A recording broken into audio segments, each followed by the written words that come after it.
It's a Thursday, sky looks tired, kinda like me. Coffee wrinkles on a desk that never sleeps. Same hallway, same flicker in the ceiling. But your name in my phone got the whole world tilting. It's Thursday, paranormal, you haunt me. After normal, all workday's done, but you're still there in every empty office chair. It's Thursday, paranormal, my heart goes out of formal. Clock hits 6, I lose control. You show up like you own my soul.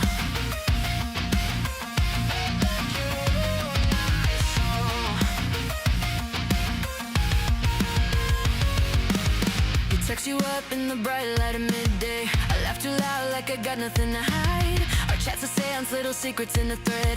Typing dots, dancing like the raising the dead. It's Thursday, paranormal, you haunt me. After normal, workday's done, but you're still there in every empty office chair. It's Thursday, paranormal, my heart goes out of formal. Clock hits 6, I lose control. You show up like you own my soul.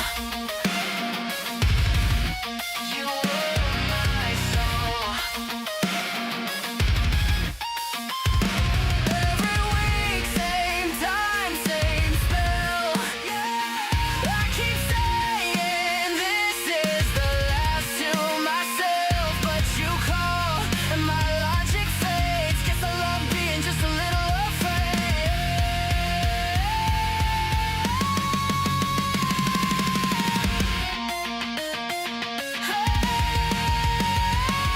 It's Thursday, paranormal, you haunt me. After normal, workday's done, but you're still there in every empty office chair. It's Thursday, paranormal, my heart goes out of formal. Clock hits 6, I lose control. You show up like you own my soul. Like you own my soul.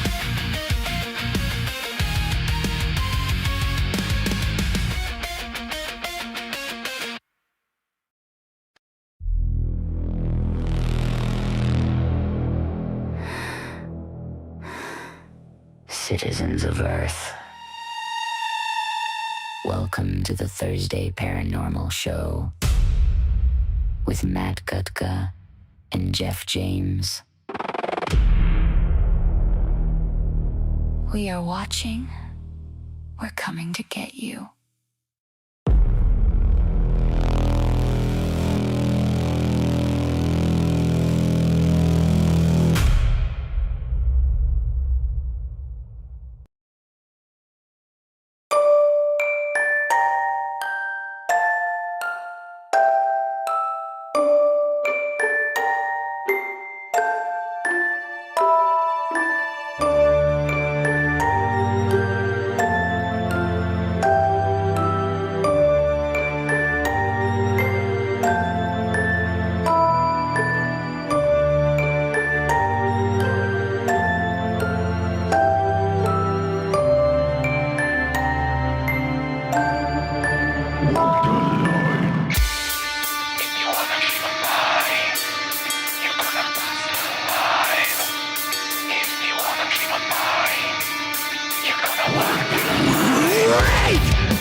Don't wake up! Wake me up! Don't wake up! Fear the path!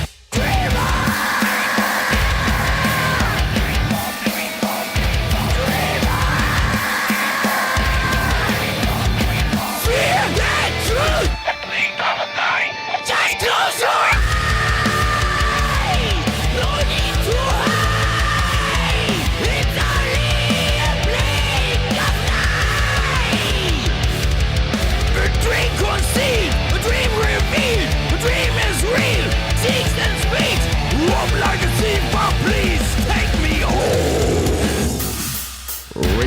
is a dream. There's my mind in despair. Have you ever experienced this? Me, Doc Sweat! I want to get out of this! I cannot see the difference! I want to get out of this! I cannot see the difference! Fear the truth! Happening on a night. Just close your eyes! No need to hide! It's only a blink of night! The dream conceived! The dream revealed! Dream is real! Six and speed! Rob like a thief, but please take me home!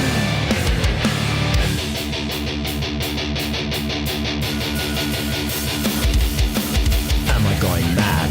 Hopefully not. Am I going mad? Hopefully not. Am I going mad? Hopefully not. Am I going mad? Hopefully not. Am I going mad? Hopefully not. Am I going?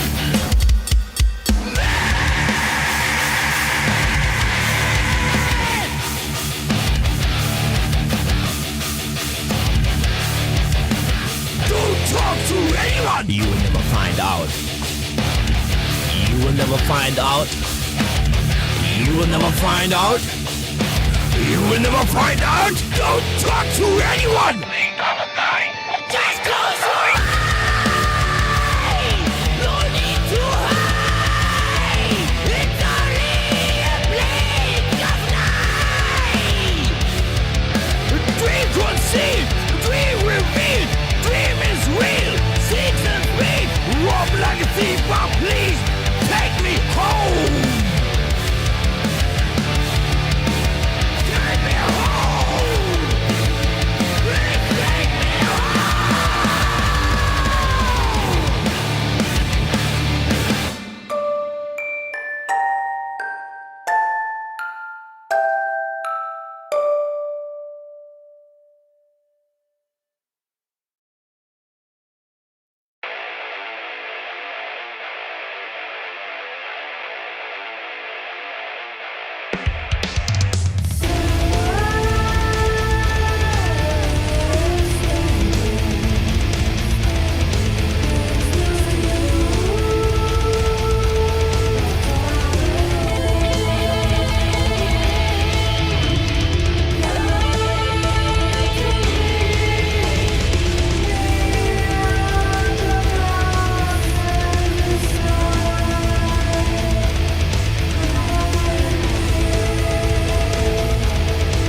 We splash down with infrared, beam him around. I see sound, picking bodies off of the ground. We smash glass with the freaking trouble and pad, and then we battle with flash because the shit could be bad.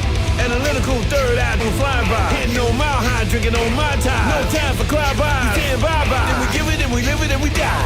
I got a window and it's closing up tight, and my line of sight is my sword of light. And if you think it's coming out right, I'm like Phil C in the air tonight. Something in the mirror is hiding, so no one will ever see. Feeling your mind in the dead of the night. There's nowhere that you can hide from this darkness that's inside you. That's inside you. Keep trying to hide it all away. Between the lines, the silent storms, a soul to keep and endlessly take it all, watch it fall. You can run, the race is done. You can bleed, you must believe. You can undo the truth within you. It's been said that darkness is the absence of light. How profound is that? To think that this thing can only exist in the absence of something else.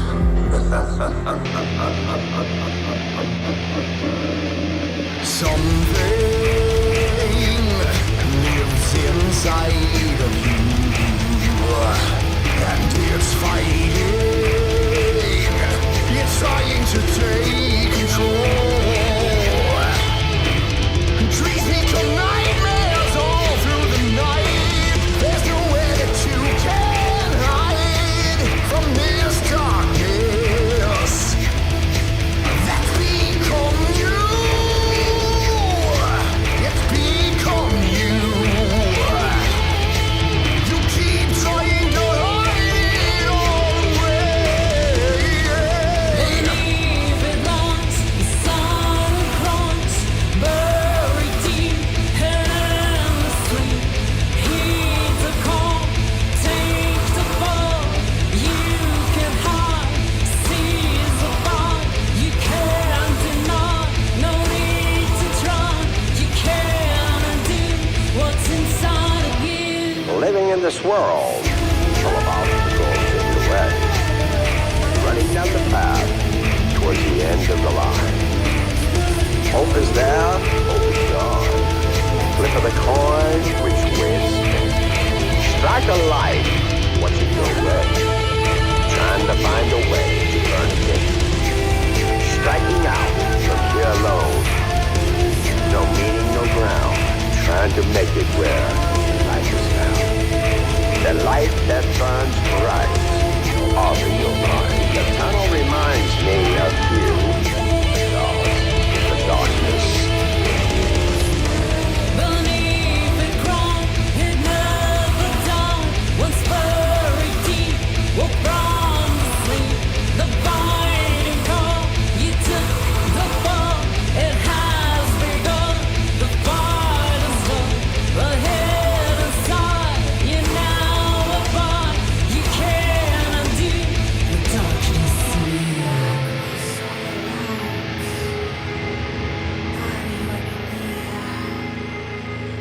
I'm waiting, dear.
Hell yeah, great intro, right? Right. All three songs. Fantastic. All three King songs. Ern. King Ern, my favorite. King Ern, discussed at the Horror, Storm Kingdom, followed by Tears of Olympus, Run Rabbit Run. Run Rabbit! That was great. Yes. That was awesome. All right. Thursday Paranormal, right? You're right. I'm excited about Can't tonight. wait. I still get a little nervous with like Corey, and when you have Chuck on, it just astonishes me. It just gets better and better every week. Right. Man, we still have 2 more to go after today. True. Big interviews. I'm excited about it. Me too. All right, it's time to get spooky. Thursday Paranormal is back. We're nominated for Best Radio Show. What do you think, Matt? Yes, I'm happy for it. You guys got to get out there, vote. We're with some big time radio shows, so please vote for us. It'll mean a lot for the independent radio show people, not just us. Heck yeah, man. We're listed with Rover's Morning Glory, Alan Cox, Andrew Lux in the morning. You're right. Cool. I'm excited about Very it. cool. I am too. I can't wait. The whole thing is like surreal to me. Hell yeah. All right, well, tonight we bring you secret space program whistleblower Corey Goode to talk about disclosure and what we can come to expect this summer from our government and possibly even other governments. What do you think, Matt? You know what I say? Last two things for me were like nothing burger. But Grush said some stuff yesterday that what was it, Tuesday, that I was kind of impressed. The rest could go pound salt. The rest seemed a little bit more worried about their shirt than what was really a disclosure. But what Grush said about the species that he knows about, that's incredible. Yeah. Yep. Hi, Nikki. Thank you for joining the show. Everybody, that's Nikki Boland. Hi, Nikki. She'll be joining me on Mondays for the PSA. We're going to change the PSA a little bit. And you guys heard me on Monday, but the PSA will be a little bit more expansive, and there'll be all new music, which will be super cool. Welcome to the family. Hell yeah. All right. Okay, also tonight, I'm going to bring you a haunting in Savannah. And Matt, what do you have for everybody tonight? Demonic UFOs. There's a really, I think, crazy, but it might be true theory. So it's incredible. So just wait. Unless you want me to get it, we'll have to talk about it when they get my turn. Well, we got a minute. So, my theory behind it is that I believe that I believe it's a smorgasbord, like you've said. I believe it's a huge buffet of madness, right? But I also agree. I think that some of it is spiritual, and that includes demons. Right. I think there's a subset that is very much a demonic or malevolent beings coming over from a darker dimension. I wouldn't say outer space, but a dimension. I agree. Dimensions are the key thing that we have to keep in mind. It's not so much that they're out in space in different planets. They may be, but I think they have mastered how to cross dimensions. Yeah. So far advanced. Yeah. I think it's more dimensional. I mean, they're from outer space, but I think there's some dimensional stuff that goes on so they can get here, and dimensional stuff that they go into. So and they come here and do their thing. I think Earth is a refueling station and an experiment for them. So at least Hey, most of them. the fallen angels had it right, man. They went right for our women. They made it with Right. our women. That's that's a big thing in the uh what we're going to talk about is the Book of Enoch. God damn. This shirt is super red. Yep. I do like the background, Jeff. Background looks pretty good. Oh, this one? Yes. This one's really cool. Yeah. Yes, it is. All right. Tonight we have music by Senki, Cuff, Red Sky, and The Unsatisfied, as well as Eden. And you already heard King Storm. I'm sorry. King Earn, Storm Kingdom, and I can't think. Tears of Olympus. I can't Yep. think because our special guest is here. Yes. And Hey, Corey, just hey Corey. give me 1 minute. I'll bring you in. All right, guys, hold on 1 second. I'm going to go to a different screen, so I'm going to lose everyone.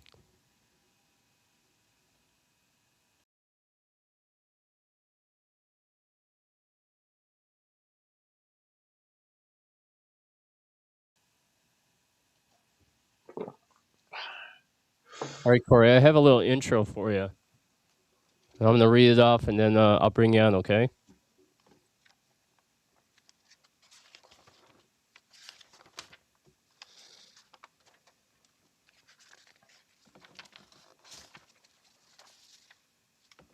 Caught me unprepared. Okay.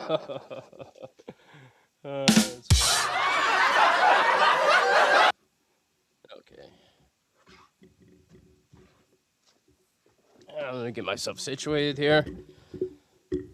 All right. What if everything we know about humanity's reach into the cosmos is just the surface of a deep classified reality? Tonight, we delve into a world of off planet alliances, clandestine military operations, and technology decades ahead of its time. Our guest tonight is one of the most talked about, controversial figures in the disclosure movement. He claims to have served 20 years in an unacknowledged, multinational secret space program recalled from his youth, interacting with extraterrestrial species, witnessing cosmic secrets hidden from the public eye.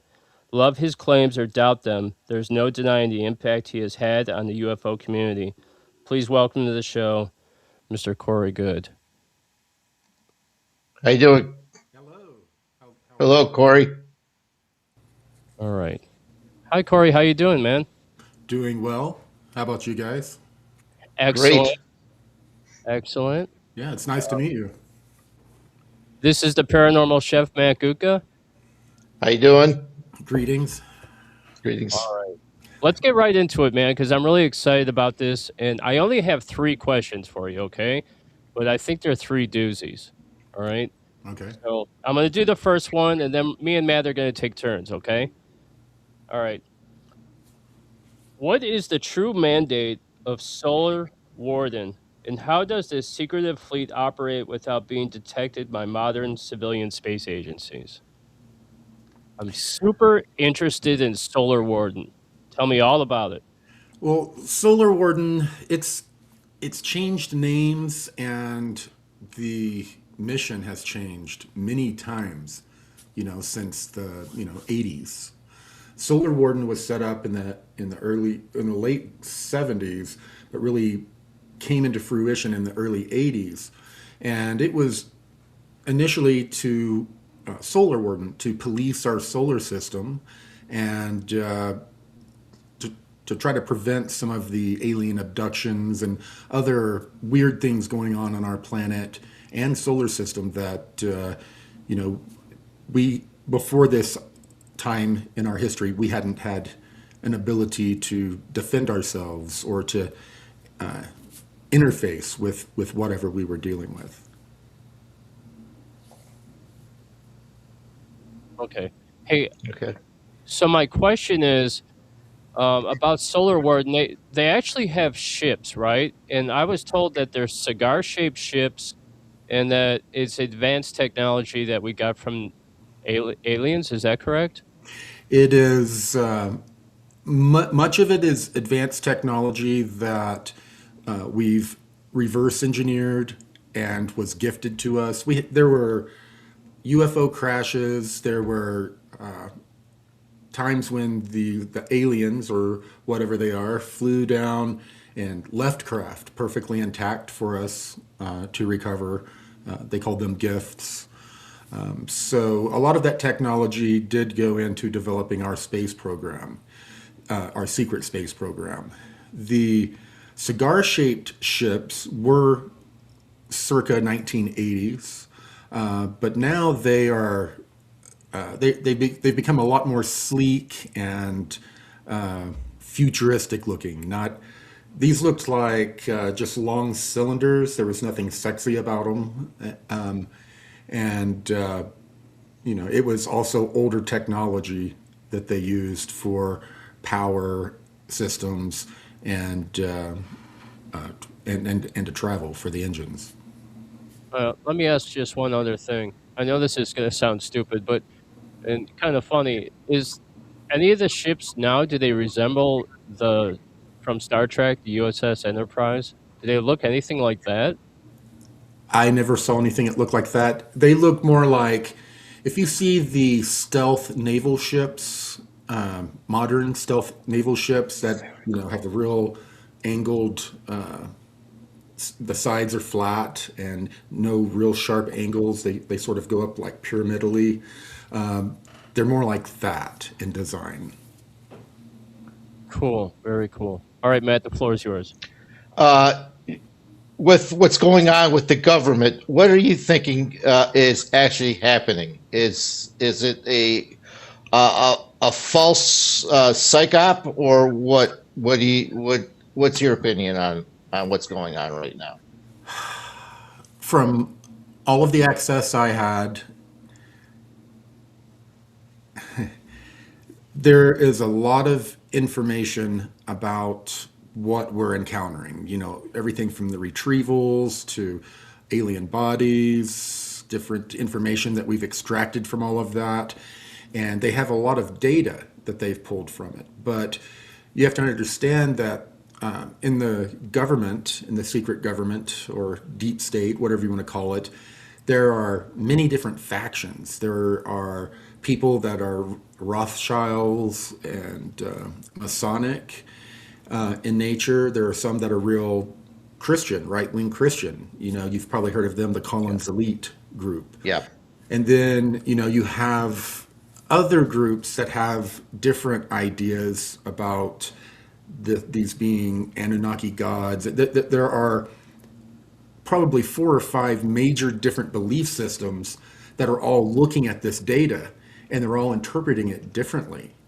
So, whoever is in charge of leaking the information right now or disclosing it, you have to wonder which faction is this that's controlling the narrative, because there are several different narratives. Just about anyone who looks at the material, some of them look at it and they're like, oh, wow, this is out of the Bible. This is angels, and so other people look at it and they see something completely different. And it happens within the scientists, within, the military brass. Everyone suffers from this. So, releasing one answer, one truth, I don't think is really possible. They're just going to have to release the information. And then, there's going to be 8 billion different views or ideas about what it is. Cool. Okay. Very interesting. Yep. All right. Yep.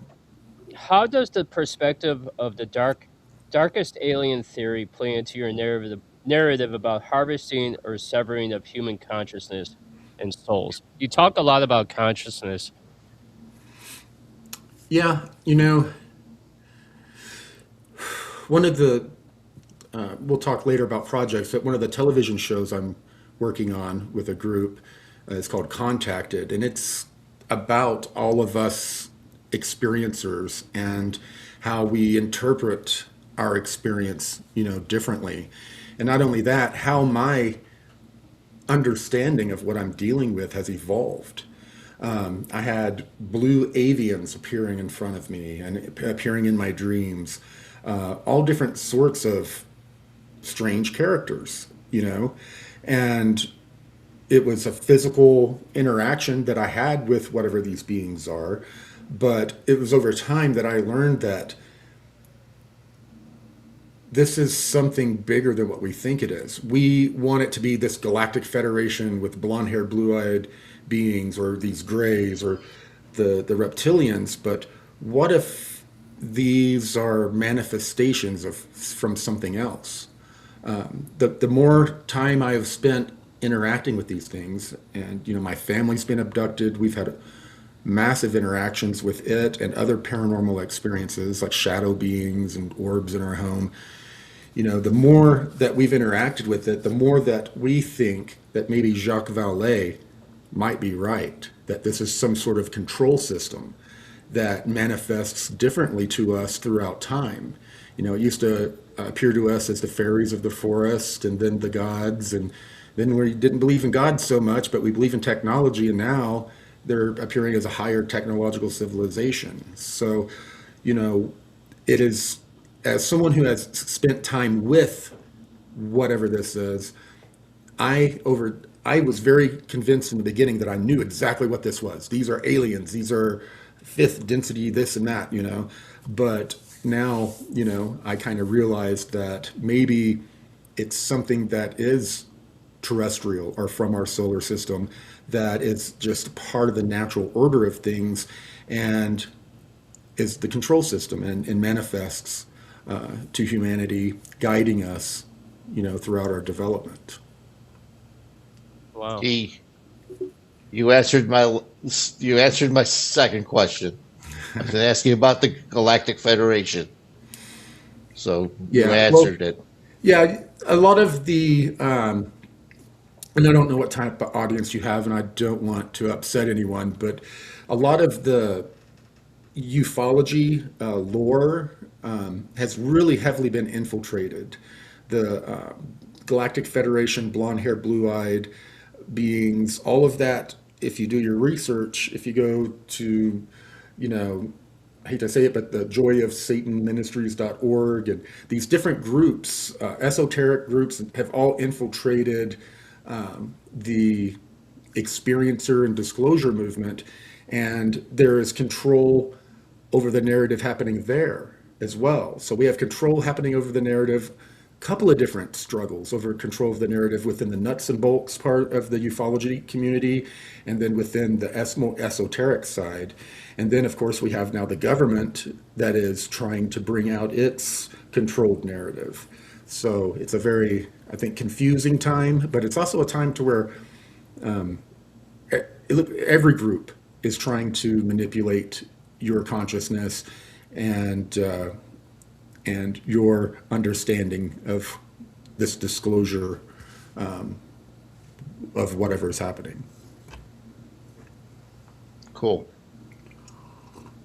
All right, I got one for you. You and David Wilcox have frequently discussed a coming solar flash.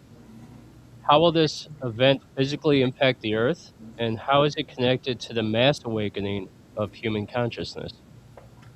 Yeah, when I brought that out in 2016 on Cosmic Disclosure, it caused a major uproar from a lot of the community. They were, saying I was putting out fear porn. But it's a natural cycle. The last time it happened was, around 12,000 years ago, and that's what caused the fall of the pre-flood civilization. Atlantis, a lot of different names for it.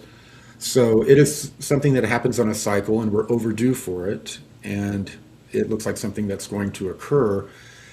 And it's, I ended up meeting a lot of people that were Templars, 33rd degree Masons, and really high up in Rothschild groups. And they started contacting me when I was doing cosmic disclosure, and they told me that my information mirrored some of the very secret writings and teachings that have never made it out.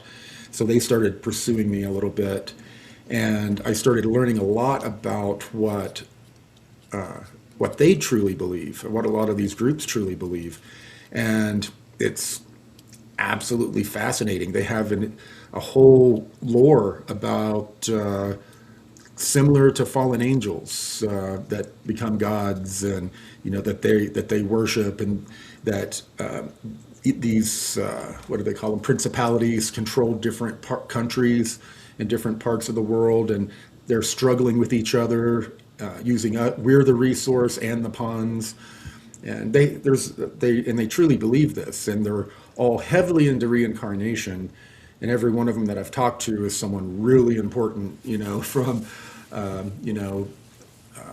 ancient Israel or Egypt or Atlantis. So I've been exposed to some very interesting people, very powerful people, and I've spoken with them off the record and really learned a lot of what they truly believe compared to a lot of the conspiracy stuff that's out on the internet. And a lot of the conspiracy stuff is true.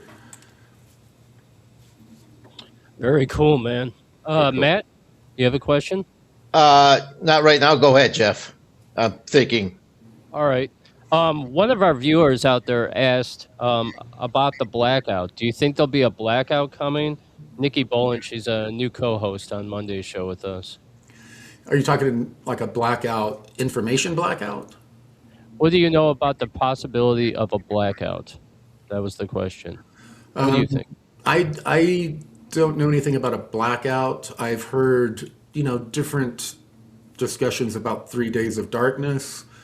That had to do, the information I received was that had to do with when the sun does the micronova, that it sheds, does it 360 degrees circumference shedding of its coronosphere, and that it looks like just like a giant sunspot. The whole thing looks like a coronal hole, like that dark coronal holes. The whole sun looks like that for 3 days before it lights back up at a different frequency. That's the information that was shared with me. How accurate that is, I don't know. There are a lot of different theories out there about the 3 days of darkness. I don't know if that was what she was speaking about. I'll say this about the 3 days of darkness. I've been hearing the 3 days of darkness forever, man. Yeah. Like the longest time. So I don't believe in the 3 days of darkness. If we get hit by an EMP, it's gonna be dark forever. Yeah. And if there's a solar flash strong enough, it's gonna be just like an EMP, right? Yeah. Is that what you're saying, that at some point because it only happens so many hundreds of thousands of years, that we're going to get this solar flash? Do you think that that's what they're talking about, like the rapture? It's possible. There are a lot of different beliefs have popped out around the solar flash. That there's, a lot of people assume that different pagan groups and cultures from the past worship the sun because they said, oh, the sun gives me warmth, it makes plants grow, and during different seasons, it makes things happen. Well, there's a lot more to that. Most of these cultures, they have a completely different mindset than we do, and they understand the sun as a living being, and it has outbursts. It gives us long times of prosperity. The outbursts seem to happen when humanity has overpopulated the planet and are acting batshit crazy, have totally lost it, and that seems to be when a reset happens. So different cultures through different periods of time have known about this, that there's some sort of solar event, but they all have, of course, different religious and different ideas as well. I think that's what the CIA means by the Adam and Eve thing. Yeah. That's what that was about for sure. That's super cool. We're going to talk later on in the show. Matt's going to talk about the aspect of demonic demons, um, and aliens and the connection. What are your thoughts on that? It goes back to the control system thing I was talking about. My experience with this phenomenon that's presented itself to me as ETs, extra dimensionals, and all of that is that it comes to you, love and light, feeling makes you, feel happy, joyous, may help you heal in certain ways, and it starts guiding you towards its agenda. And you totally got off what I was saying. I'm sorry. What was the question again? My question regarding how the difference between aliens and demons, Okay. and if demons are actually aliens, and I know it's a smorgasbord, but It is, but you know, demons. I think there's a lot more in the zoo here than just demons. That's a very narrow view. Now, are they demonic, unclean, evil spirits that we would call them that are just outside our dimension? Yes. The different religions have named them jinn, demons, and all of that. But they can manifest physically before you as anything they want. If they want to appear as a gray alien, they can. If they want to appear as a angelic ball of light, whatever this thing is, it can appear however it like to us, and it can affect our emotions. So there's a reason that I backed away from all contact, and a lot of these people wanted me to stay in contact with whatever this is. There's even y'all are aware of Chris Bledsoe, right? yeah. Yeah. Yeah. The group that's been working with him for quite a while now has approached at least 20 other families that I know of that, just like Chris Bledsoe, have very interesting manifestations around them, including orbs, beings, strange interactions. This group wanted to work with my family, and what they wanted to do is they wanted to take each of us and do certain types of MRIs. They wanted to have access to my children, to take them to baseball games and spend time with them and ask them questions and get to know them. They're studying the physiology and other characteristics of people that are having these interactions. And the groups that are doing it, it's like Notre Dame University, I think of North Carolina, and Stanford are the main universities doing this study.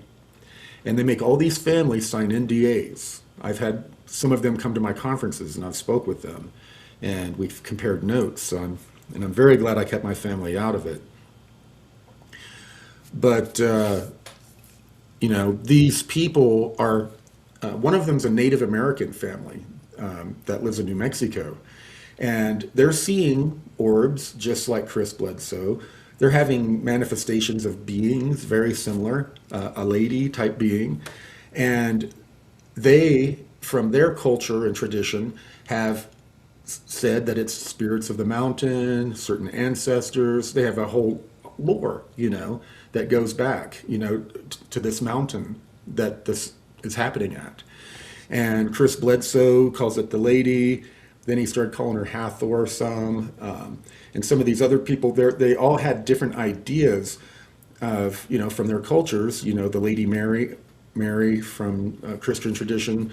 All of them had different ideas about what they're interacting with. And this group that's studying them is also mostly Rosicrucians. And the next thing I know, the Native American people are saying that it's some sort of Anunnaki god that they're interacting with. That's when Chris Bledsoe went from the lady talking more about Hathor, and a lot of these different people they're being kind of guided. They're like, oh, no, no, the Rothschilds and the people studying are like, no, no, no, no, that's not what you're encountering. It's really this. We've been studying it for a long time. And so the people in their mind, they pivot ideas and energy about what they're dealing with. So the whole disclosure movement is very scary after I've seen Under the Hood and Behind the Curtain.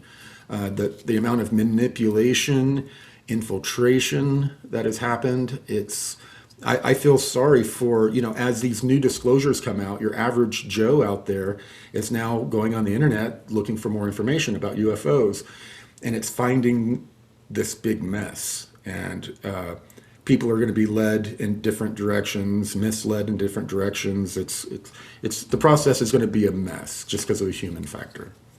Hey, when you said that they're doing studies on families, how many families do you think are involved in these studies? I knew of 18 or 20. And that's just what I know of. I'm sure it's a lot more, and I'm pretty certain it's going on in other countries too. See, what there is they've discovered that a small part of the population have a part in, what's the name of that? Not the putamen, a part of the brain where intuition comes from, automatic responses. Like if someone throws a ball at you and you see it peripherally, you can react to it without thinking, oh, someone's throwing a ball, I better react, because then you get hit by then. All of that part of the brain has a certain amount of neurons. And people who have paranormal experiences, they have a different it's thicker neurons and a different kind of neurological structure in that part of their brain. And they found that these people are the ones who can communicate with ghosts, interact with the phenomenon in different ways. And they find that these people find their ways to each other and get married, strangely enough, and then they have kids. But it's a very small part of the population, and that's why they do the MRIs. They want to. That's one of the ways they rule you in or out as genuine. They have these certain criteria, and they take you in and they do these certain types of MRIs. And everyone that has been interacting with this thing has similar neurology. That's what Chuck Zukowski said last week. He said that with the brain, it's an energy and it's a frequency, and that's what attracts the paranormal to certain people and not other people. Yeah, it's true. Yeah, it knows who it can interact with. I think it interacts with everyone. I think that possibly this reality is intelligent and interactive itself. It's like a giant maybe simulation or something similar that we can't figure out, but there's more to this reality than what we think. Far, far more. They were interviewing, I think the Congress was doing it, but they were interviewing an agent, and he said that they can manifest the aliens to come. Mm-hmm. Yes. There are certain mental protocols.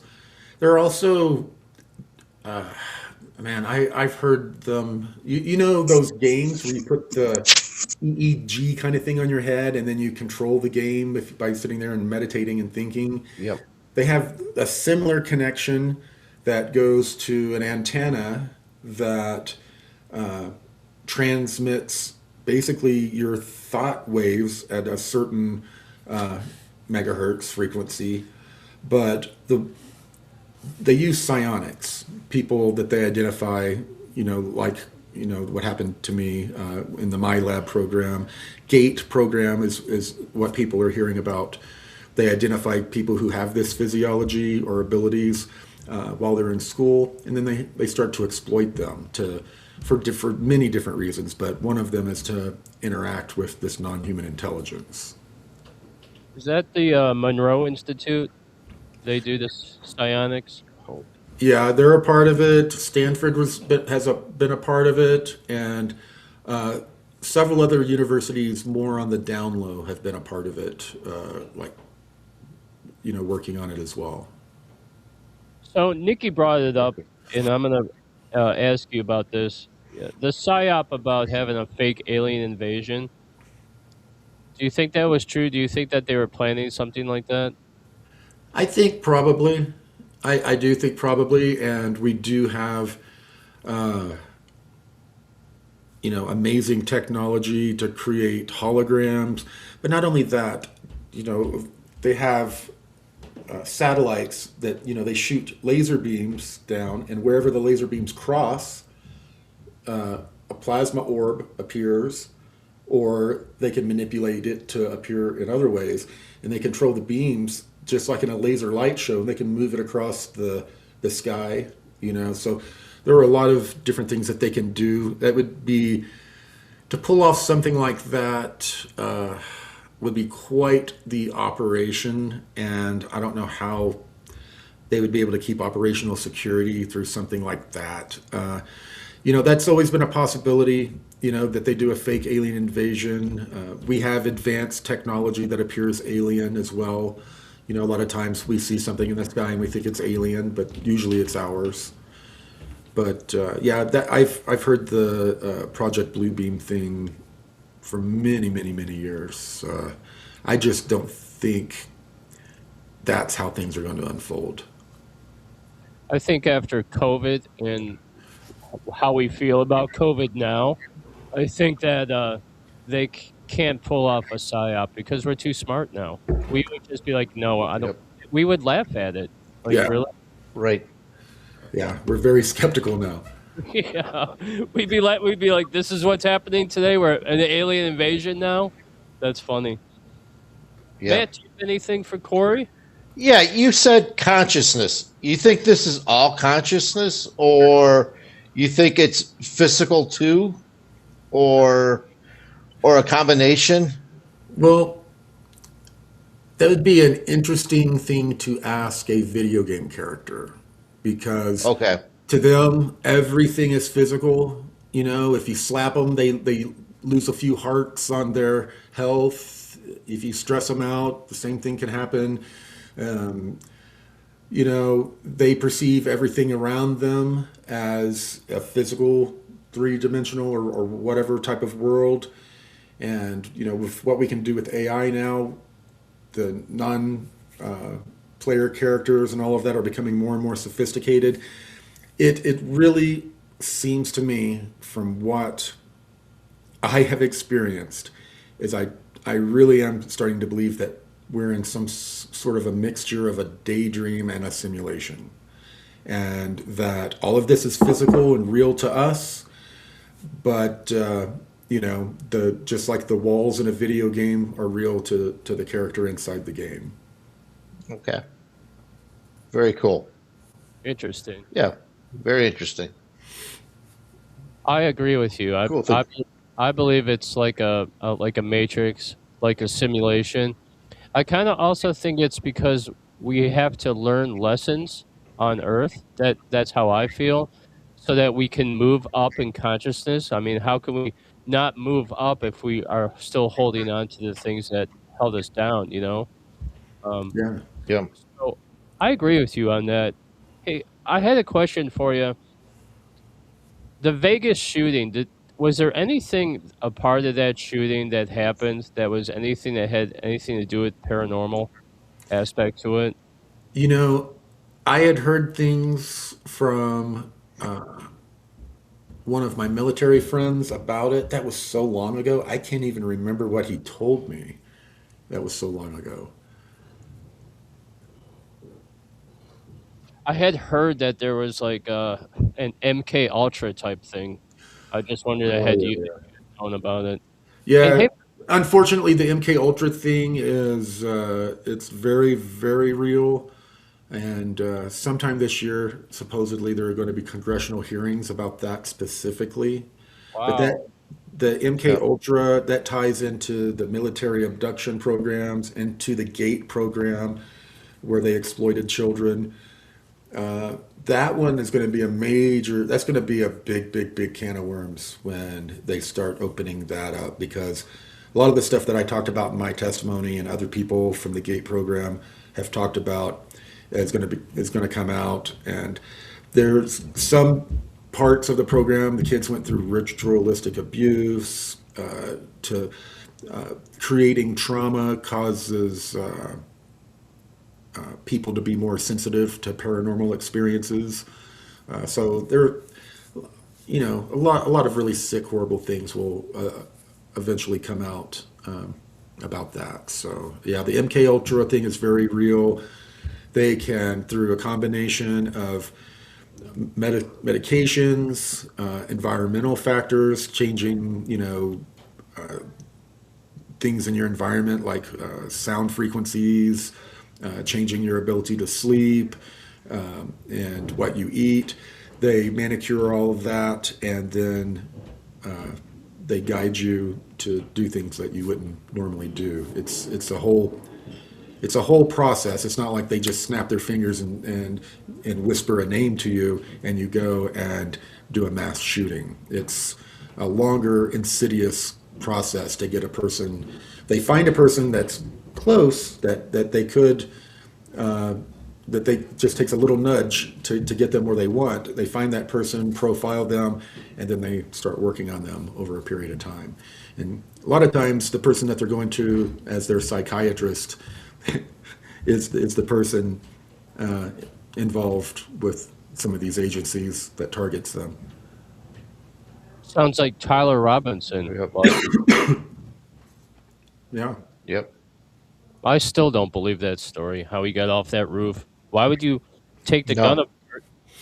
Why you would just leave the gun, man? Why would you take it apart to put it back together again and leave it in a bag down the road in the woods? Right.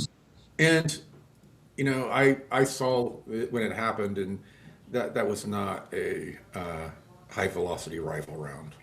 Nope. That's just I hunted. I've fired guns since I was probably 11 years old, and nothing about that makes sense. The exploding microphone theory makes That's sense. what it is. That's what it was. That's what I've been seeing. Ricochet and hit him in the neck. Yeah. Hey, how about this? They paved over the crime scene the next day. The FBI called to have pavers come that could do it immediately, and they paved it over. What crime scene have they ever done that to? Well, Nope. the Pennsylvania shooting, they hosed off the roof immediately after the shooter was taken out. So yeah, It makes no sense. yeah. Nope. Wow, man. That's craziness. Thanks. Matt, do you have anything else for our great guest today? Yes. Fantastic. Thank you, Corey. Hey, I have one last question for you, okay? And I think about this a lot. If we're in a matrix in a simulation, right? Do you think that reincarnation, do you think that that's us having to continually repeat this over and over again? It could be. It could be. I don't know. The reincarnation thing is, it's controversial with different people with different belief systems, and some people, if you don't believe in it, it's controversial. But from what I've seen, including with something that happened with my son, there is something definitely to, past lives. I've just there's too many bizarre stories out there. Now, whether it's a part of this matrix or video game, giving you an opportunity to learn and level up, I don't know. That's definitely an interesting theory. Yeah, I think about that a lot. Like lessons learned, and you have to learn that lesson before you can move on to the next stage of your consciousness. But then also in the Bible, Jesus talked about when people would cross over, that there would be like I don't know what to call them, archons, right? That would try to stop them along their path to move up in dimensions by soul harvesting their souls. Have you heard? I don't remember seeing that in the Bible, but I've heard that in other traditions, more Gnostic kind of traditions about the Tibet. demiurge and the archons, and that, and there is, from what I've learned working with different psionics and psychics, that when a person does die, if they don't have family and all of that to meet them and bring them to the other side, that they can become prey to these dark beings. You can call them archons. I've heard them called soul eaters. The Native Americans called them soul eaters. They're this type of being on the other side exists, but different cultures call them different things. But the lore is that they can steal a spirit of a lost soul, and then they take them, and there's some sort of black market, soul market, and these souls become basically shadow beings, which are kind of like drones that work for various entities. That's the lore that I've heard. All right. Well, Jesus may not have said archons or archons. I couldn't think of the word for it that he used, but the whole aspect, it blows my mind a little bit. And they said the FBI and CIA had also said that soul canisters, that the aliens are interested in our soul Yeah, they see us as a container. Yep. Yeah, container. the aliens, ETs, people who have been abducted, there is a major component. Everyone focuses on the hybridization program, but they are focused on our souls. And Yep. I don't know if it's an energy source for them. It's a part of their interdimensional technology, but there's something about the soul, human soul, that they're extremely focused on, far more than creating hybrids, or any of these other agendas that you hear about most when people talk about, the ET agenda. Yeah, interesting, man. Yeah, I think about that quite a bit. I heard that one woman got abducted and her soul was switched. Is that a possibility?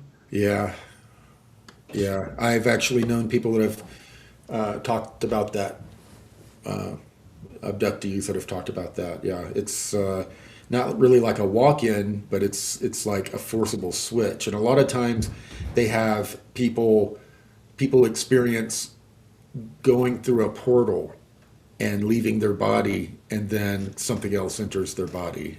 I've heard them describe abductees. Well, let me ask you this then.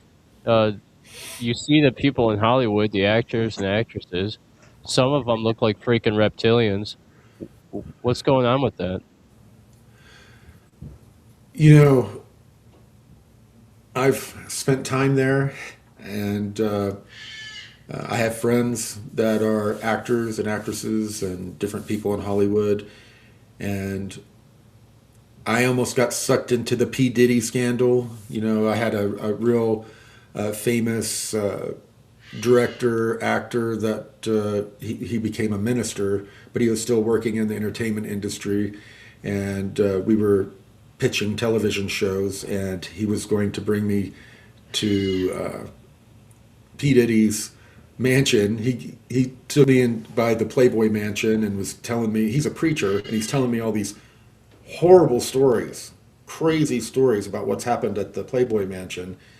And as we left, and we turned left from leaving the Playboy Mansion, and there was another road going to the left, and he said, next time you're in town, I'll take you to meet, but he didn't call him P. Diddy, he called him by his proper name. And he said he's a famous actor, and he will definitely support this project, and I stopped working with the guy soon after that, but I almost got pulled into that. And I've spoken to many of my friends there, and it is just as dark as what you hear, the conspiracies, the parties,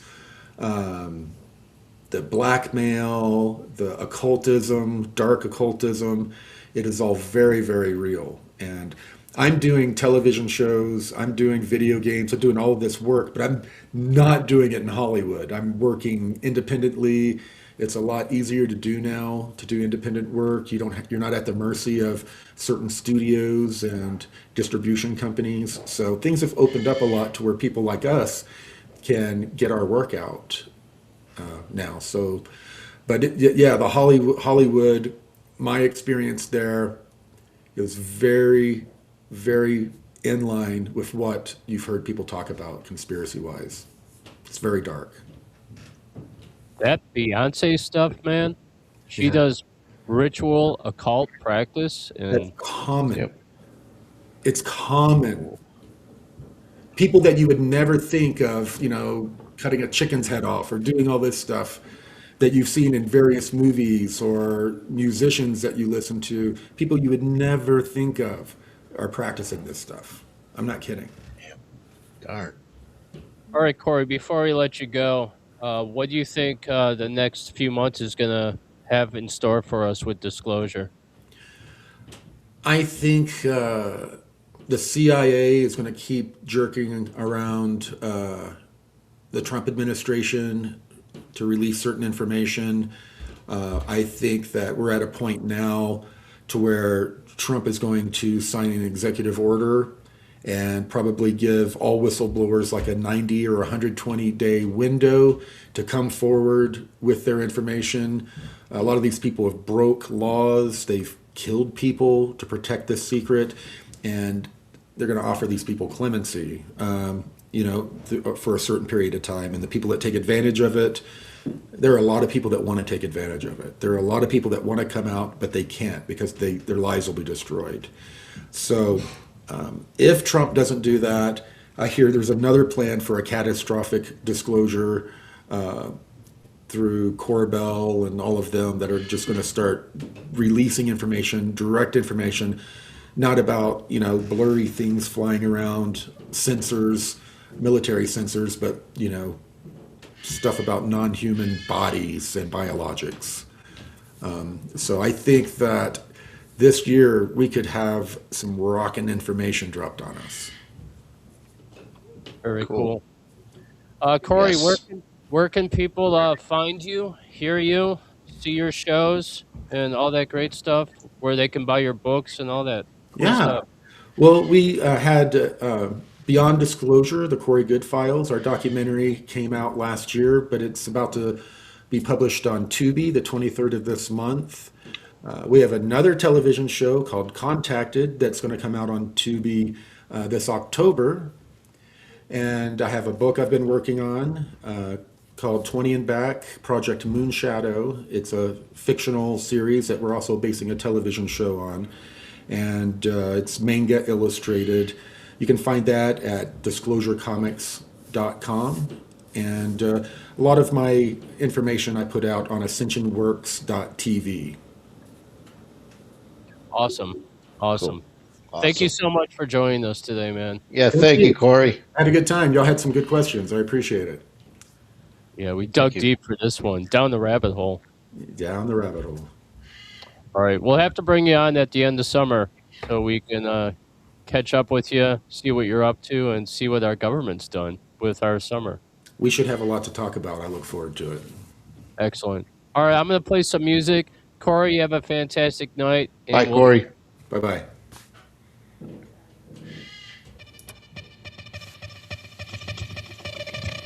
Elmesélem, még a négy volt rég. Jó embernek tanultam, csak kerestem mindennek a két szélét, és olykor az döntés hoztam. Szívem maradt csak ott a helyén, már százszor estem csapdájában, a legfőbb jó szándék tetején. Elmesélem, még a négy volt rég. Jó embernek tanultam, csak megfogtam mindennek a két végét, és párszor földhez vágottam. Szívem tartja sötétben a fényt, és mencsvárom volt harcokban, mindig túlmutatott a hegy tetején. Volt már, hogy bántam, volt már, hogy fájt, volt már, hogy sírtam. Mindent megtettem, ami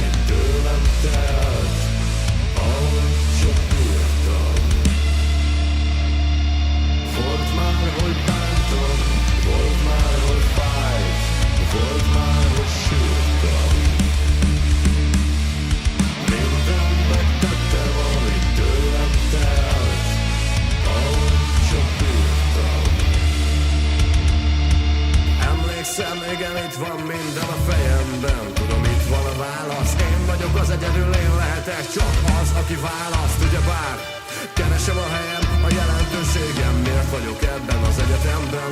Okokat a múltban és okokat a jelenben. Emlékszem, igen, itt van minden a fejemben. Igen, itt van a válasz. Én lehetek egyedül, én lehetek csak magam ellen. Magamnak a támasz, szeretem a küzdelem szépségét. Attól erősödhet meg a vállam a hibáim bármelyik intelmét. Hiszen azt tett azzá, akivé váltam. Volt már, hogy bántam, volt már, hogy fájt, volt már, hogy sírtam. Mindent megtettem, amit tőlem telt, ahogy csak tudtam.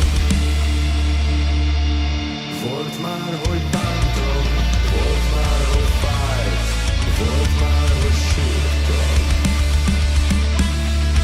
Mindent megtettem, amit tőlem telt, ahogy csak tudtam. Bocsáss meg még, ami elmúlt rég. Bocsáss meg még, ami még nem történt. Bocsáss meg még, amikor megszöknék. Bocsáss meg még.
hell, man, that was great.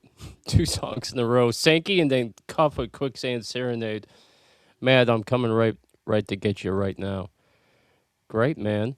And I was digging the conversation that was going on. Yes, it was fantastic. Corey always a good convo. Always a good convo with him. Man, that A was lot, fantastic. lot. I learned a lot from him. I didn't get all of the fact that this can be a controlled uh, thing for humans, other than just straight out aliens. Yeah. I'm confused between the conversation that's going on in the chats and what you're talking about right now. I can only Yeah. focus on one thing, and right now I have sex on the brain. Oh, Because, sorry. But but good thing. no, I'm just joking. That Corey Good thing was mind bending. Yes, it was. He blew my mind. He dropped some stuff today that I didn't even know was happening. Yeah. A lot of that stuff in the programs he was talking about. Yeah, it's crazy. Yeah, that was super cool. All right, Matt, you ready for some Savannah haunting stuff? Yes. All right, let's get to it. And we didn't officially do this. Are you ready? Ready. We're about to get weird. Here we go. Ready.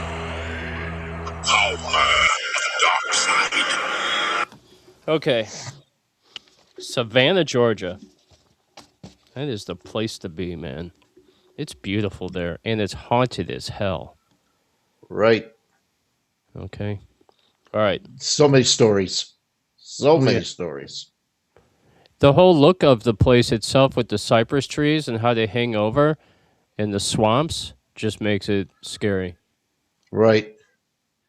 And Last- that mist coming off the swamps too. Yeah. Last week we talked about swamps. Now we have the cypress trees hanging over in Savannah. All right, so Savannah, Georgia, frequently cited as America's most haunted cities, owes its spectral reputation to a history marked by yellow fever outbreaks, catastrophic fires, and legacy of war. The city was literally built upon its dead, and the paranormal lore permeates its historic squares, cemeteries, and antebellum mansions.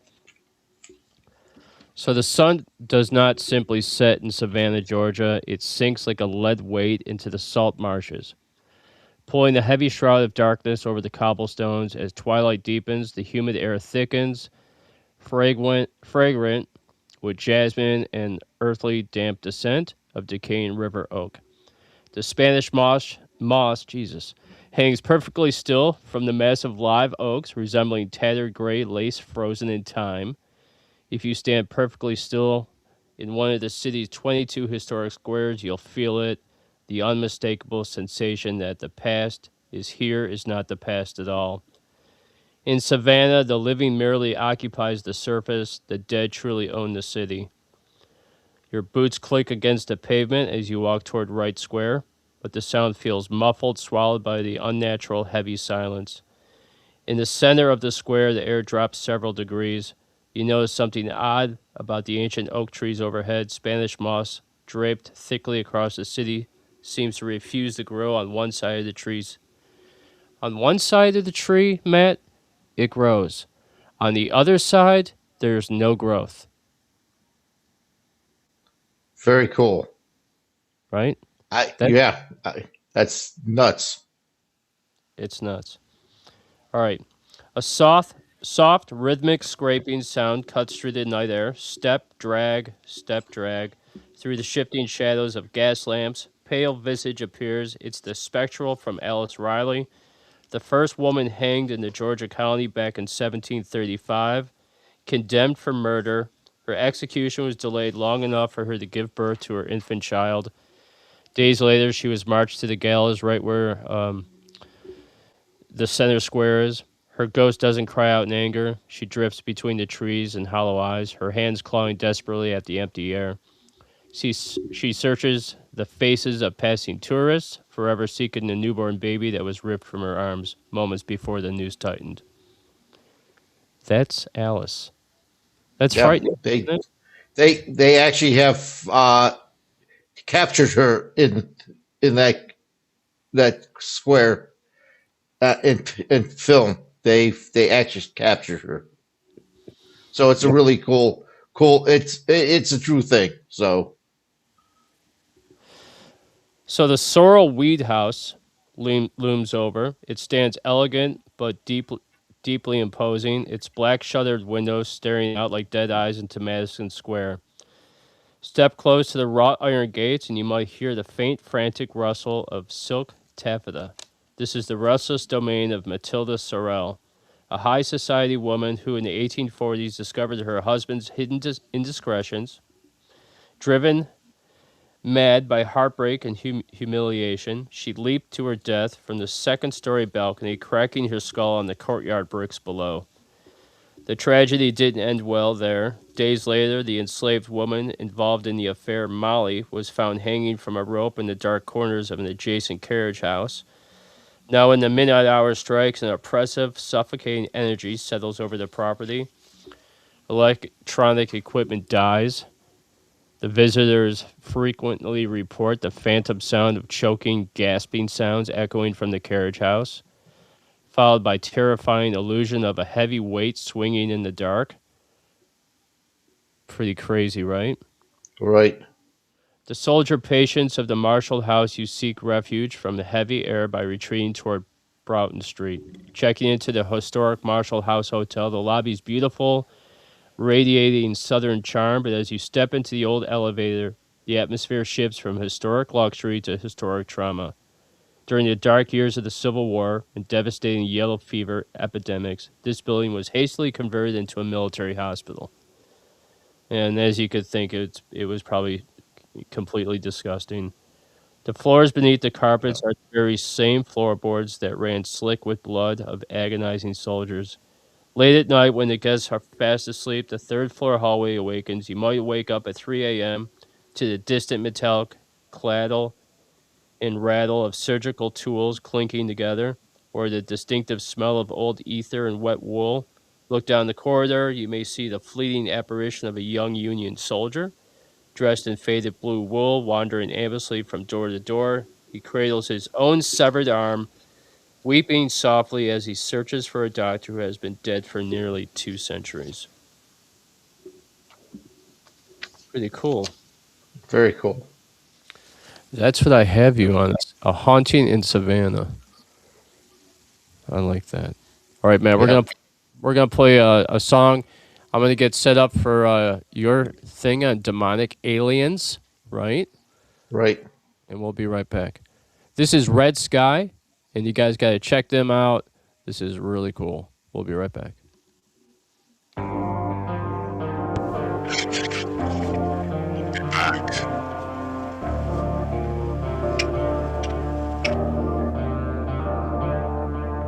E alla fine è arrivato questo momento. Non lo immaginavo così. Fa più male del previsto. Verde come la speranza che avevo di cambiarti, ma ho capito che devo abbandonarti come un medico che vuole rianimare un corpo, ma a un certo punto deve arrendersi, il paziente è morto. Sono io che devo cambiare, prendere un biglietto aereo, partire e non guardarmi indietro. Non cambieranno gli altri, non cambierà questa nazione.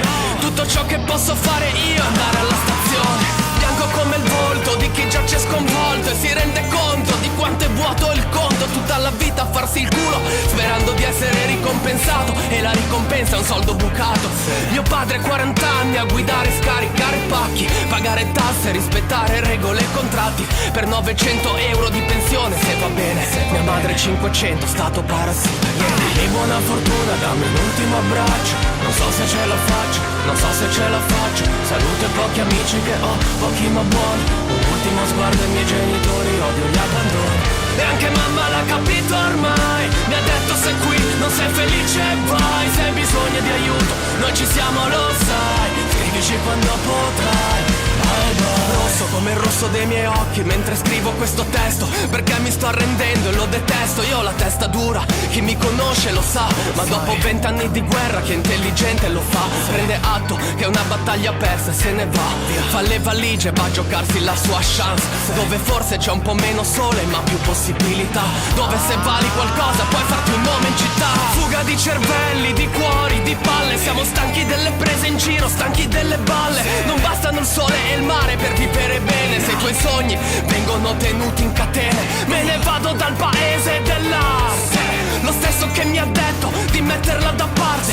Tornerò da re o morirò da eroe, non so nuotare ma ora devo superare queste boe. E buona fortuna, dammi un ultimo abbraccio, non so se ce la faccio, non so se ce la faccio. Salute pochi amici che ho, pochi ma buoni. Un ultimo sguardo ai miei genitori, odio gli abbandoni. E anche mamma l'ha capito ormai, mi ha detto sei qui, non sei felice vai. Se hai bisogno di aiuto, noi ci siamo lo sai, scrivici quando potrai.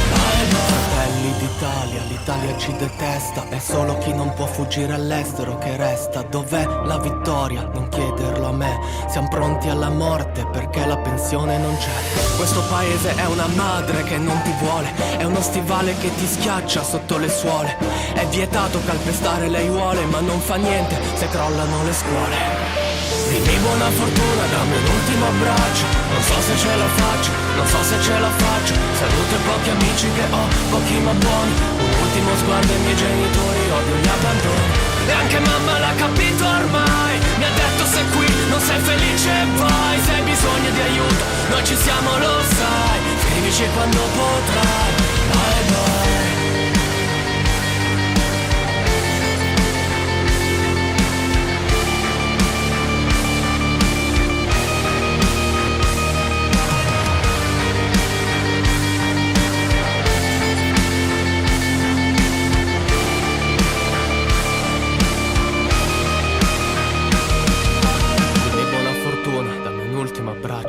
Non so se ce la faccio, non so se ce la faccio. Saluto i pochi amici che ho, pochi ma buoni. Un ultimo sguardo ai miei genitori, odio gli abbandoni. E anche mamma l'ha capito ormai, mi ha detto se qui non sei felice, vai. Se hai bisogno di aiuto, noi ci siamo, lo sai. Scrivici quando potrai. Bye bye.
not so evil.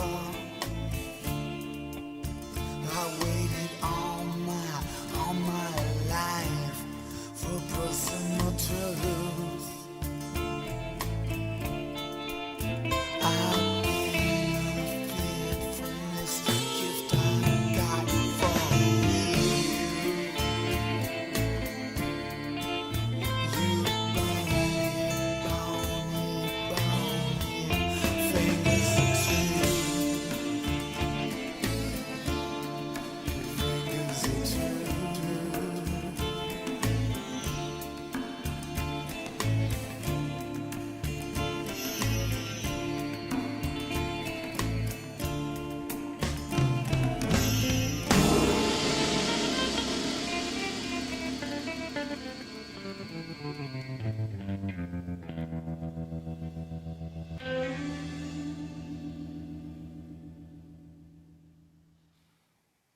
Yeah, that was cool, man.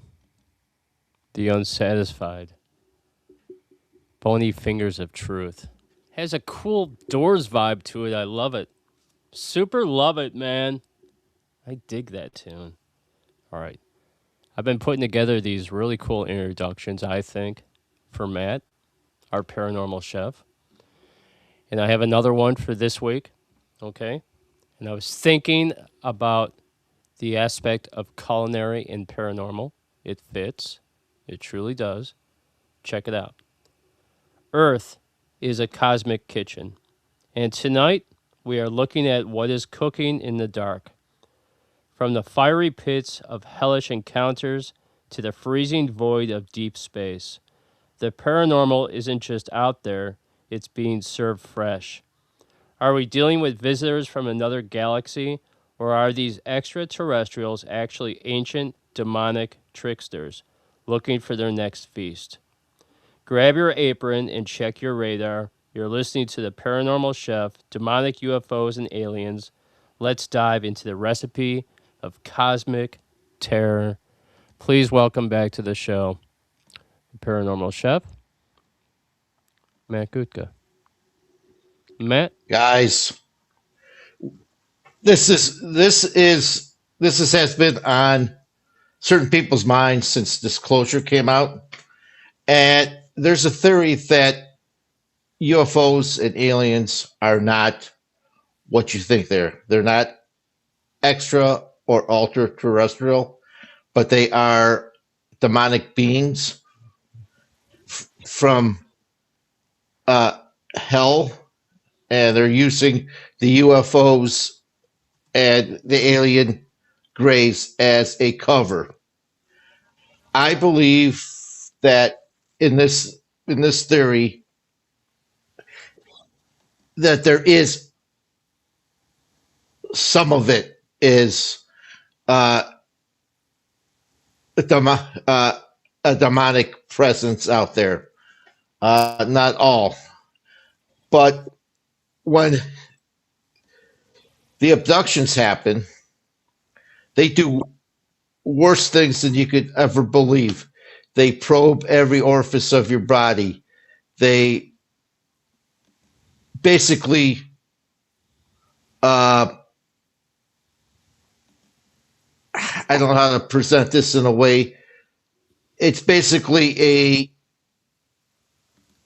forced sex acts by machine, not by an actual being. But the crazy thing is, when you invoke Jesus or God's name in these abductions, the abductions stop. Even if you start saying prayers, they stop. And they stop for good. So there is a demonic presence in some of these abductions. I believe a lot of the orbs could be a demonic or demons. Some of the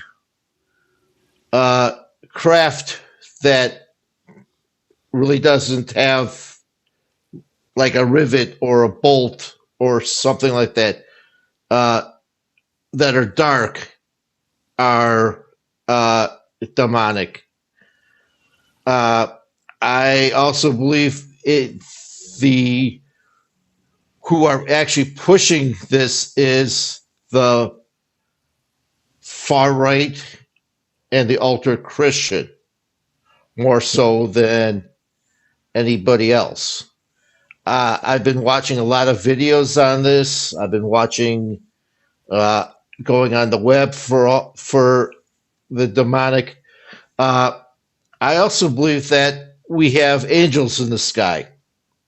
I see a lot of pictures of the Ultraman angels, the ones that have the eye in the middle and it looks like an atom with circles around it with eyes on it.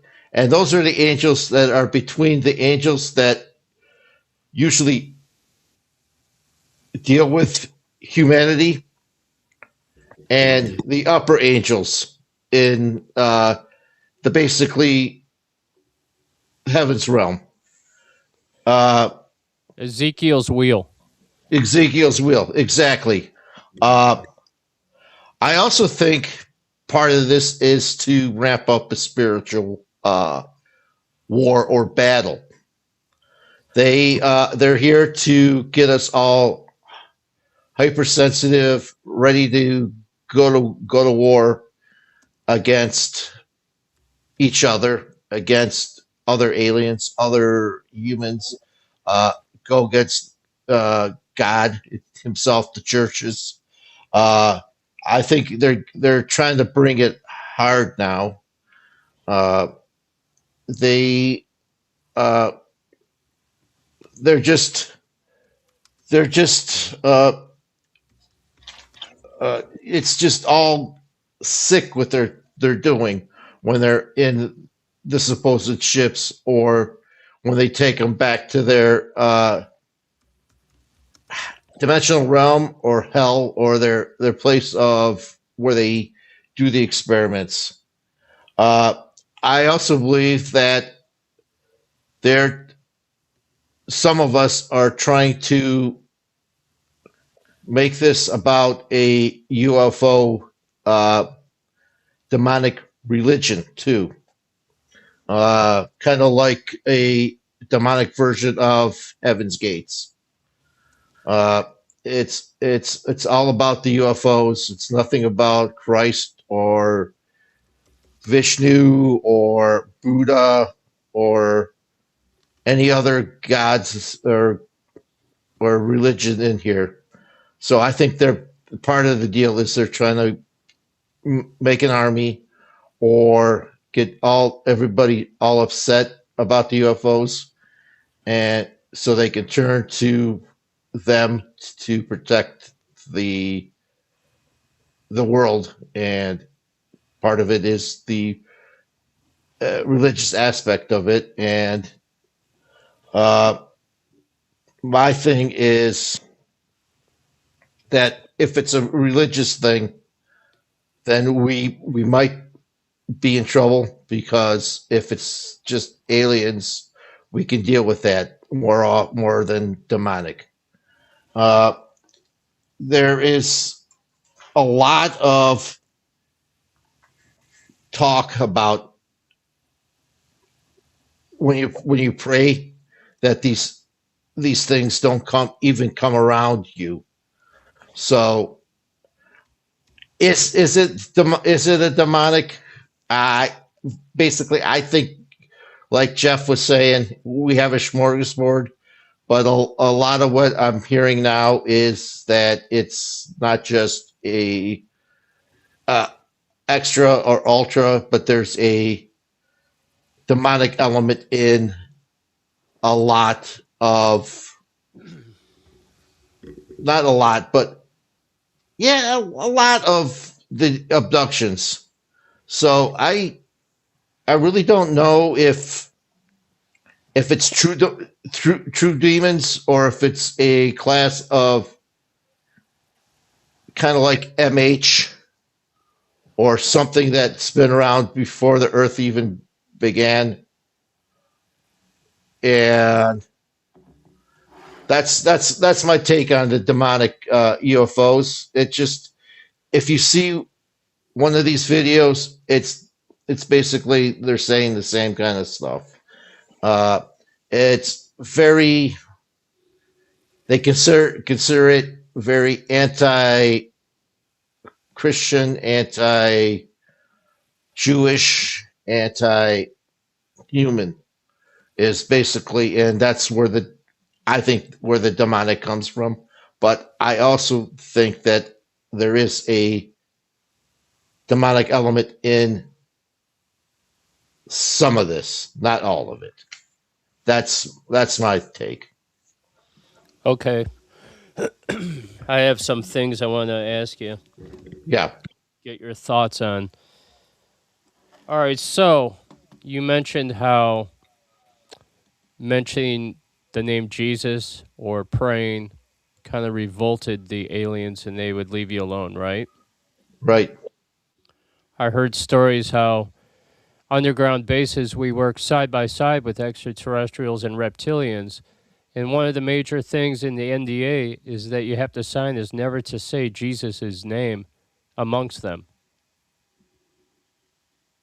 I hear some of that. I hear some of that chatter.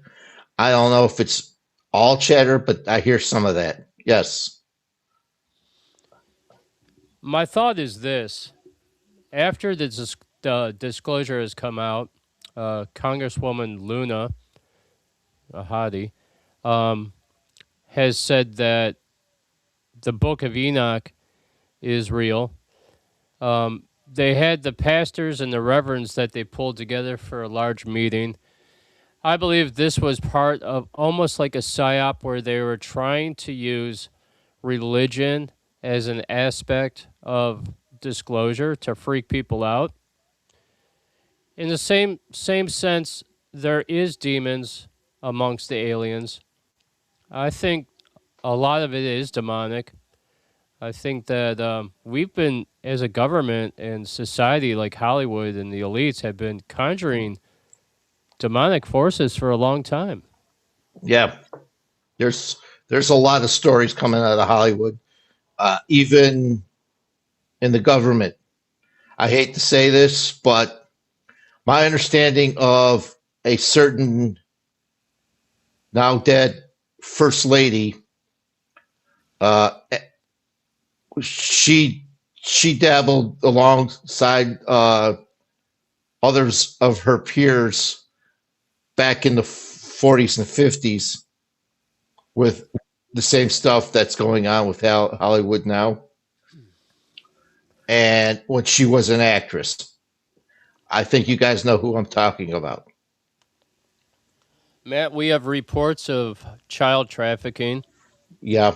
We have Epstein.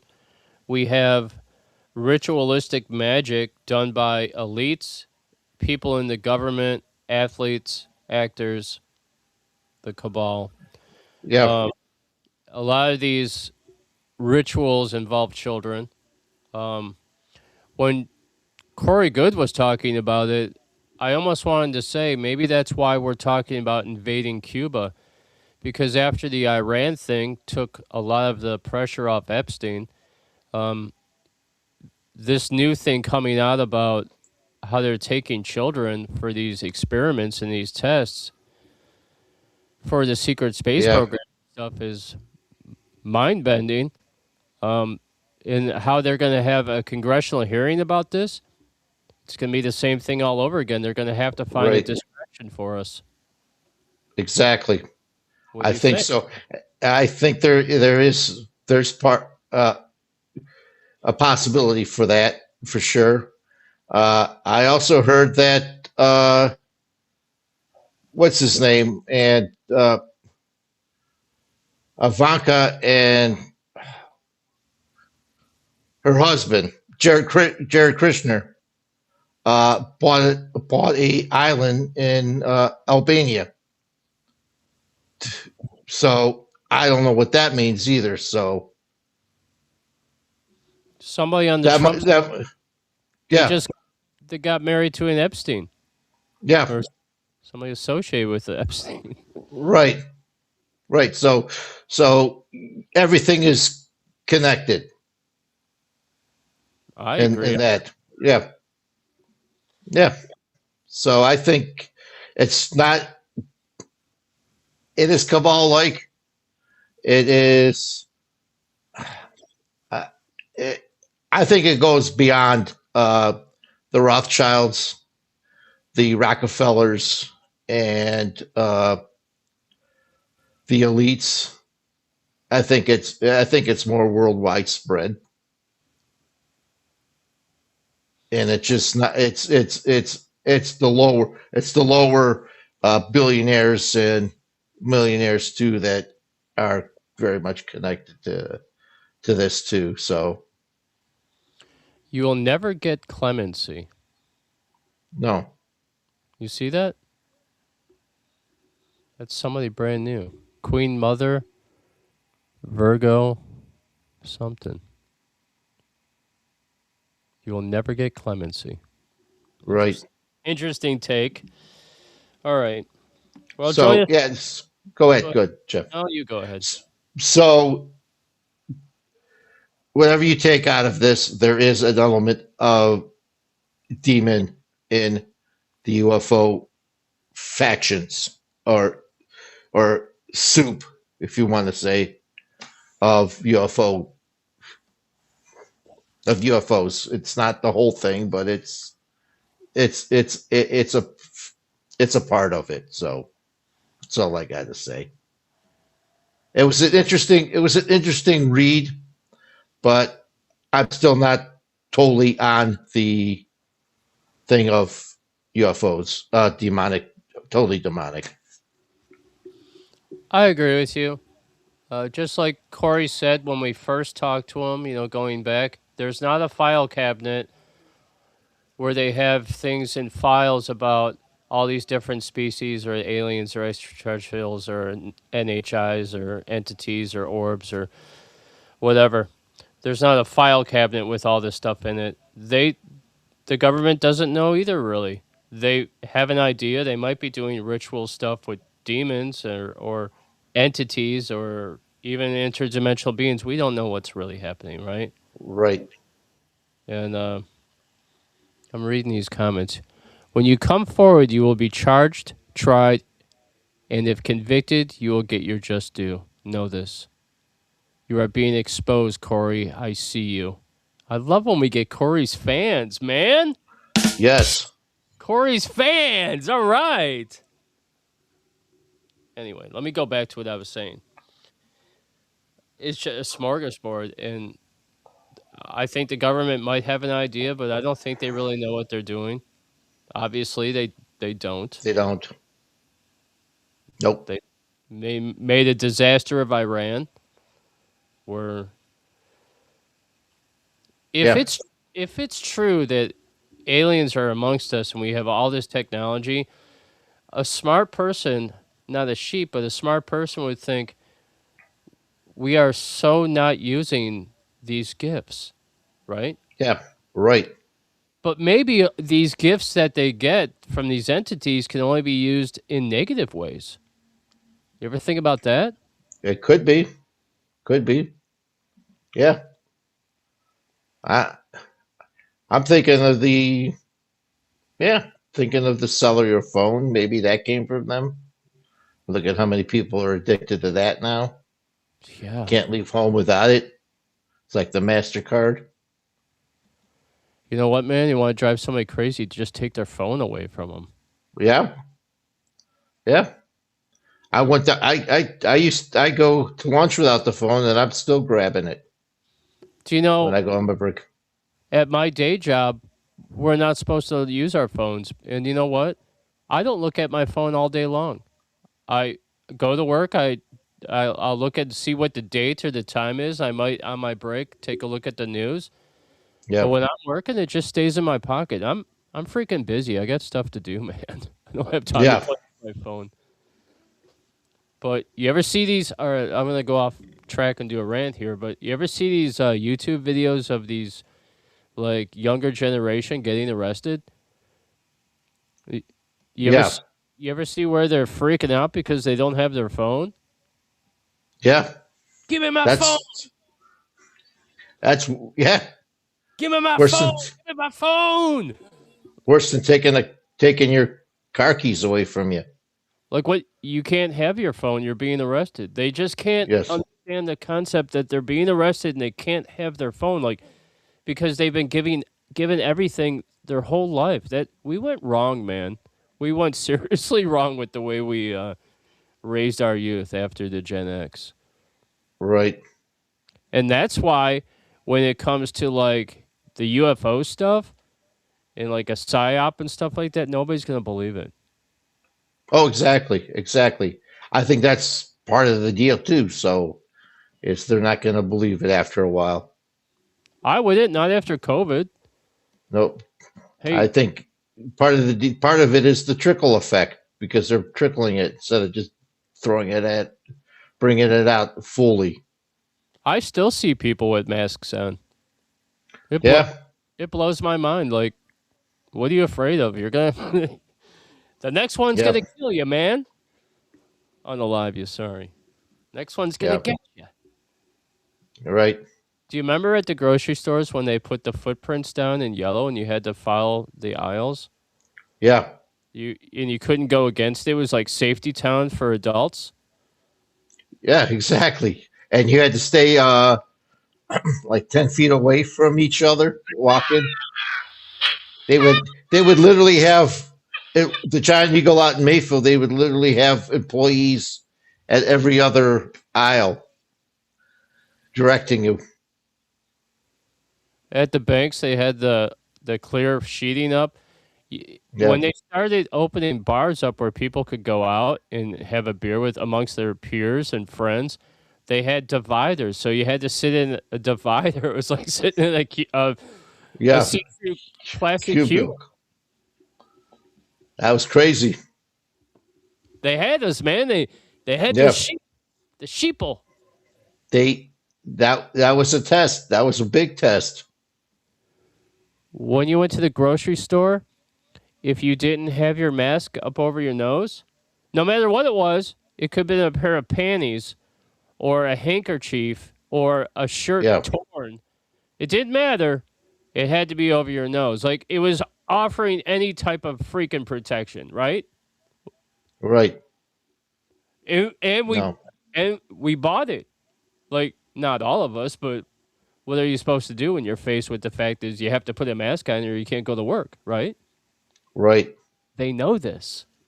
I did that worst part of my one of the worst parts of my career is standing in a hot kitchen with a mask on. It was stupid.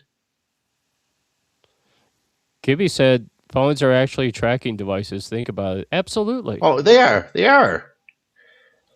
Gibby, as soon as they started, especially as soon as they started putting GPS. Hey, they even know where you're walking because every so often I'd go into a store and within an hour I'd get advertisements all over my phone from it. So We are following you, Mr. Guka. yeah. That's why you should put as much adult content into your phone, the weirdest stuff as possible, so that one day when the government takes your phone to check you out, find all that weirdness. And then they Two can't girls in a cup.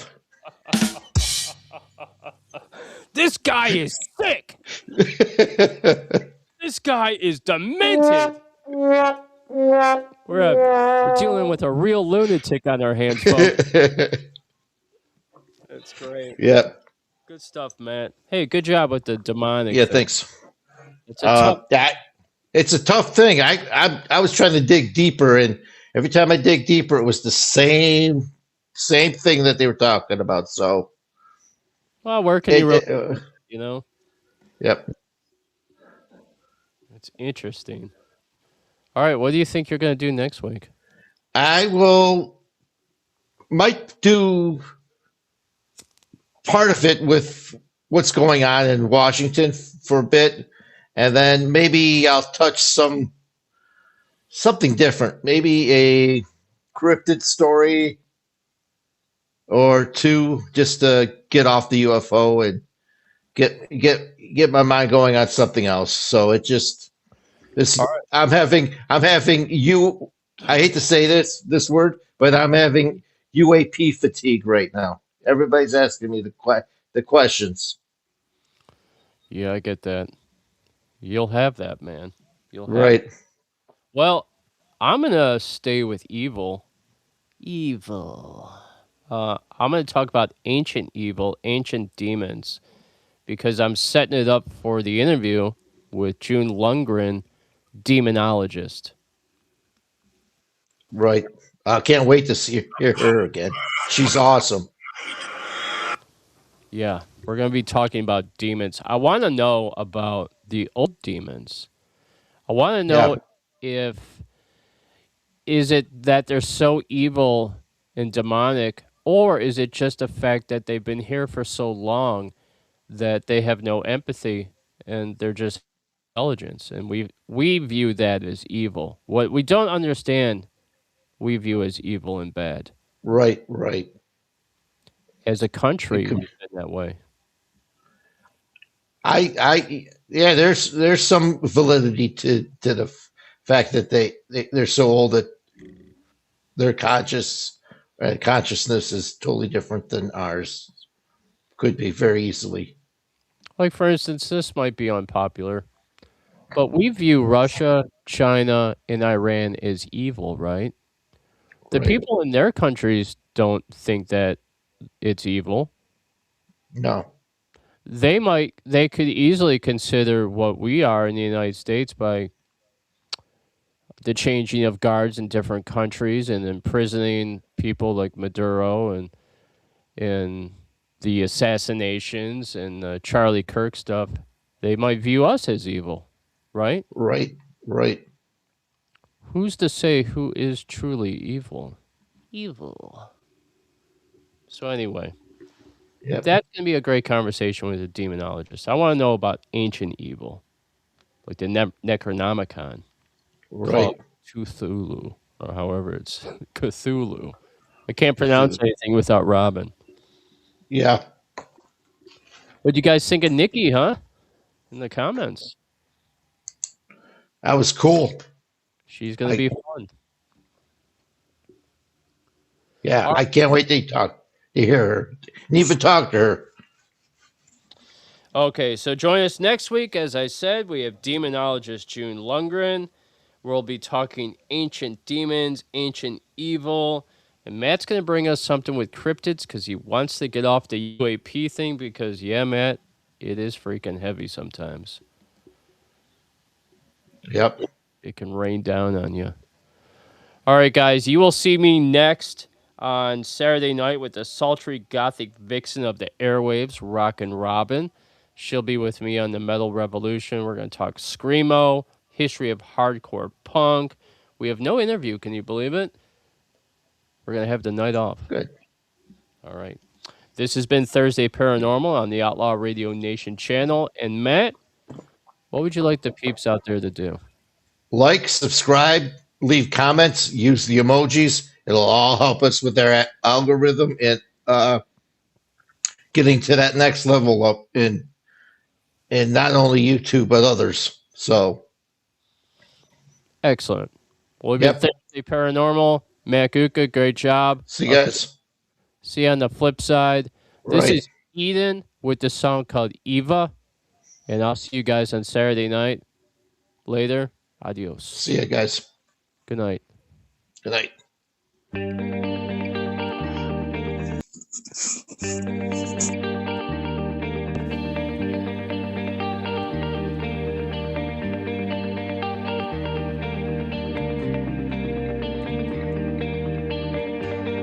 Mi è scacciata tra le spine, con la spada a tracciare il confine. Il tuo sguardo era fuoco, era legge, io soltanto carne. Oh, che sei forse un dio. Oh, non torno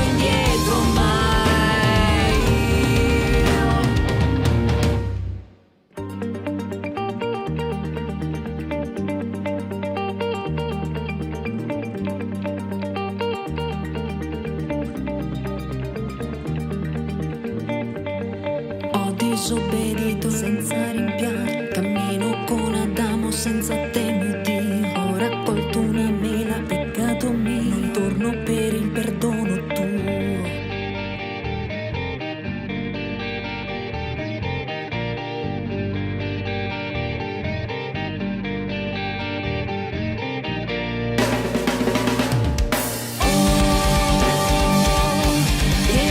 Sei forse un Dio,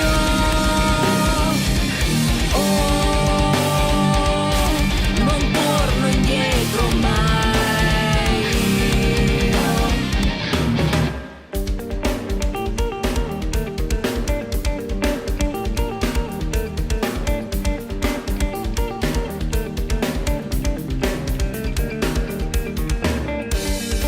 Se fossi uomo sarei un saggio, ma sono donna, una madre, un veleno.